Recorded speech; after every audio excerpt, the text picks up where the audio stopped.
লন্ডনের সুনামগঞ্জের মঈনপুর প্রবাসীর উদ্যোগে ইফতার ও দোয়া মাহফিল অনুষ্ঠিত হয়েছে। এতে যুক্তরাজ্যে বসবাসরত মঈনপুরবাসীর অনেকেই উপস্থিত ছিলেন। লন্ডন ব্যুরো চিফ চৌধুরী মুরাদের প্রতিবেদনে বিস্তারিত। যুক্তরাজ্যে বসবাসরত সুনামগঞ্জের মঈনপুর প্রবাসীদের উদ্যোগে এক ইফতার ও দোয়া মাহফিল অনুষ্ঠিত হয়েছে।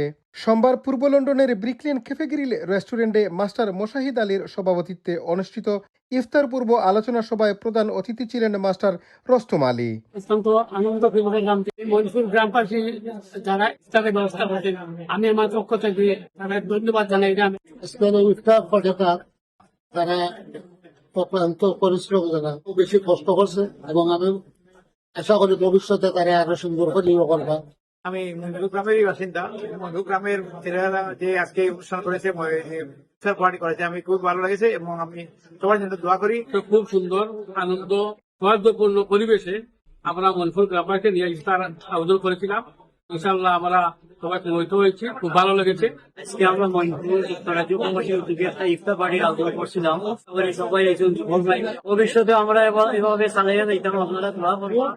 প্রবাসী যারা আজকে আমাদের ইফতার মাহফিলে উপস্থিত হয়েছেন, আমি যুব সমাজের পক্ষ থেকে সবাইকে ধন্যবাদ জানাই। আপনার গ্রামের ইফতার মাহফিল হয়েছি, সবার লগে দেখা হয়েছে, খুব ভালো লাগছে। অনুষ্ঠানের সার্বিক সহযোগিতায় ছিলেন মোহাম্মদ শফিকুল বারী মাখন, মোহাম্মদ আব্দুল জলিল, মোহাম্মদ আজরফ আলী, নূর মিয়া, মোহাম্মদ এনামুল হক, কহিনুর, মোহাম্মদ রফিক মিয়া ও আরো অনেকে।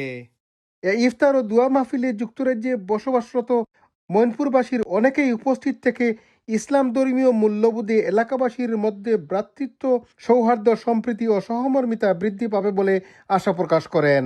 Chowdhury Murad, Bangla TV news, London.